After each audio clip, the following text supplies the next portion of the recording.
Who is this? I'm gonna jam my dick down your throat. Shove it up your own ass.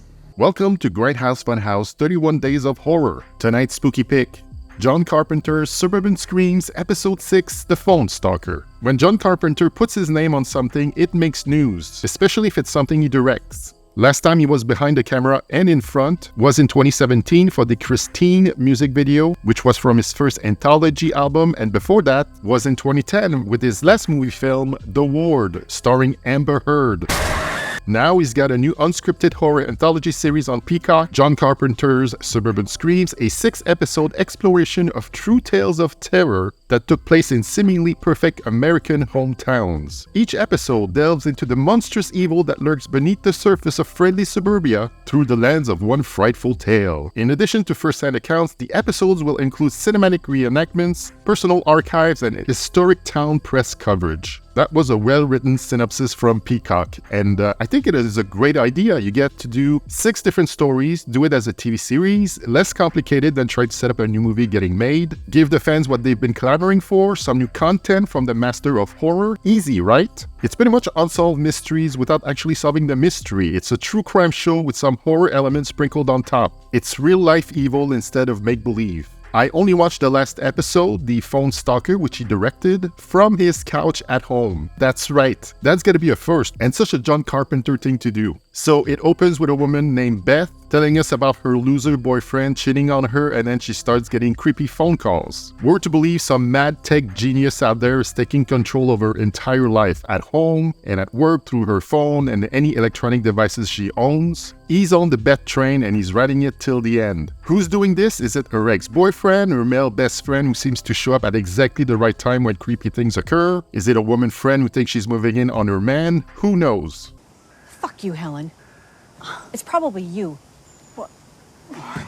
He sends her pictures of her being decapitated. There's a dick pic she gets while sitting in her car, and you see that he was sitting there with his rubbery-looking penis in hand, touching the steering wheel with it, and that gave me a good laugh. After all these phone calls and the pictures she received, she finally goes to the police, she says, when it should have been the very first thing she did. And I ended up actually going to the police because I couldn't take it anymore. The cop she gets on the case is a creeper too, that she should have complained about as well and not let it go down the way it did. Call me.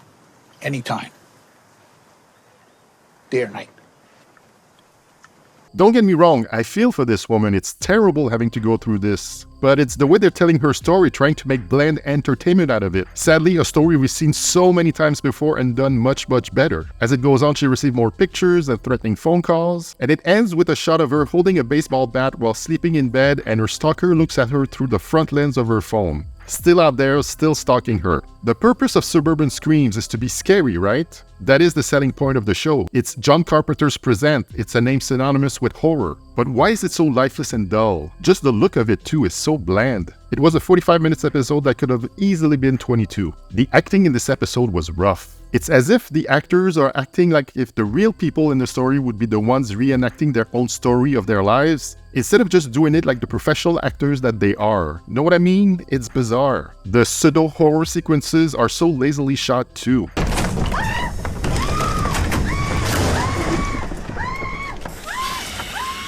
Look, I haven't seen the other 5 episodes in the series, and it could be the best thing since the latest Mike Flanagan Netflix horror series. I seriously doubt it, but if you're the biggest name on your show with above the title credit, and you're known as a master of horror, and the best thing you can do was this, I can't imagine how terrible the rest of the series must be. Here's the thing, if the series was done by anybody else but him, probably no one would have cared, and it would have been just another dime a dozen crime show on a streamer that would have been forgotten about the day after it premiered. Like, why even bother, John? Can I call you John?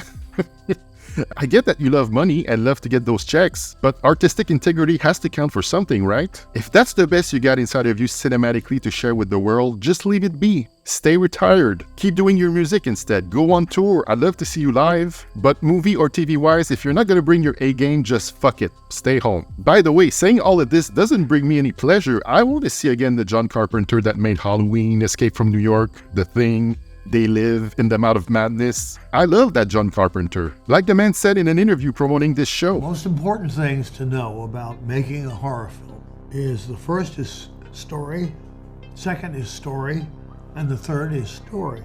Without that, you're lost. You have no scares. The Phone Stalker just wasn't that scary story. And when the war doesn't even come close anymore to be your worst thing in your filmography that you directed, that's saying something. Link to streaming John Carpenter's Suburban Screams available in the description below. Let me know your thoughts on John Carpenter's Suburban Screams and come back tomorrow for another 31 Days of Horror spooky pick. Trust me, that's not him.